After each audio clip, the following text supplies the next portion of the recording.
बिस्मिल्लाहिर्रहमानिर्रहीम। अस्सलाम वालेकुम टू एवरीवन। उम्मीद करता हूँ आप सब खैरियत से होंगे। अगर आप हमारे चैनल पर न्यू हैं तो हमारे चैनल को सब्सक्राइब कर लें ताकि आने वाली हर वीडियो का नोटिफिकेशन आपको मिल सके। आज हम आपको बताएंगे कि मौत के वक्त 5 फरिश्ते इंसान को क्या कहते हैं। दोस्तों, वीडियो बहुत ही अमेजिंग है, बहुत ही हैरत अंगेज़ वीडियो है, इसको लाजमी सुनिएगा। हज़रत मोहम्मद मुस्तफ़ा सल्लल्लाहु अलैहि वसल्लम ने फरमाया, जब इंसान की रूह निकलने का वक्त होता है तो अल्लाह ताला उसकी तरफ 5 फरिश्ते भेजता है। पहला फरिश्ता उसके पास उस वक्त आता है जब उसकी रूह हलक तक पहुंचती है। वो फरिश्ता उसे पुकार कर कहता है, ए इंसान, तेरा ताकत और बदन कहाँ गया? आज ये कितना कमज़ोर है। तेरी तेज़ ज़ुबान कहाँ गई? आज ये कितनी खामोश है। तेरे घर वाले अजीज़ व क़रीब कहाँ गए? इस दुनिया में जो भी आता है उसे मौत का जायका चखना है और कब्र की अंधेरी कोठरी में ज़रूर जाना है। अमीर हो या गरीब हो, बादशाह हो या फ़कीर हो, उसने मौत को गले लगाना ही है। तुझे किसने तन्हा कर दिया? फिर जब उसकी रूह कब्ज़ कर ली जाती है और कफन पहना दिया जाता है तो दूसरा फरिश्ता उसके पास आता है और उसे पुकार कर कहता है, ए इंसान, तूने तंगदस्ती के खौफ से जो मालो असबाब जमा किया था वो कहाँ गया? जो घर बसाए थे कहाँ गए? तूने तन्हाई से बचने के लिए जो उन्स तैयार किया था वो कहाँ गया?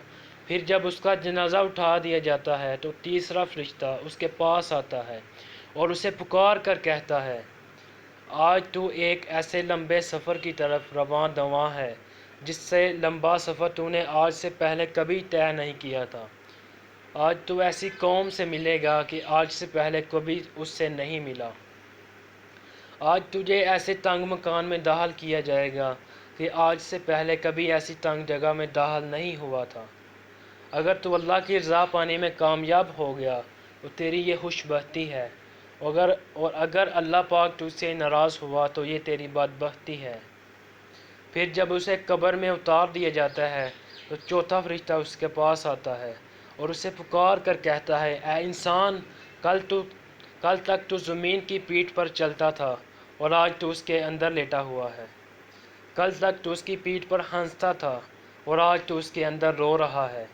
कल तो उसकी पीठ पर गुनाह करता था और आज तो इसके अंदर शर्मिंदा है, शर्मसार हो रहा है। फिर जब उसकी कब्र पर मिट्टी डाल दी जाती है और उसके अहल व याल, दोस्त, अजीज़ व क़रीब उसे छोड़कर चले जाते हैं, जब पांचवा फरिश्ता उसके पास आता है और उसे पुकार कर कहता है, ए इंसान, वो लोग तुझे दफन करके चले गए, अगर वो तेरे पास भी ठहरते तो तुझे कोई फ़ायदा नहीं पहुंचा सकते थे। तूने माल जमा किया और उसे गैरों के लिए छोड़ दिया। आज तू या तो जन्नत के आला बागात की तरफ फेरा जाएगा या बरकती हुई आग में दाखिल कर दिया जाएगा। दोस्तों, आपको ये वीडियो अच्छी लगी तो लाइक और कमेंट ज़रूर कीजिएगा। और आपको पता होना चाहिए कि ज़िंदगी जो है ना, ये कागज़ी है। हर नफ्स ने मौत का जायका चखना है। कुल्लु नफ्सिन ज़ायक़तुल मौत। हमें मौत हर हाल में आनी है और कब्र में जाना है। तो इससे पहले हमें चाहिए कि हम अपने आप को कब्र के लिए तैयार कर लें। हमें आखिरत की तैयारी शुरू करनी चाहिए क्योंकि ये दुनिया बहुत ही फ़ानी है और टाइम गुज़रता जा रहा है। तो हमें चाहिए कि हमें अपनी आखिरत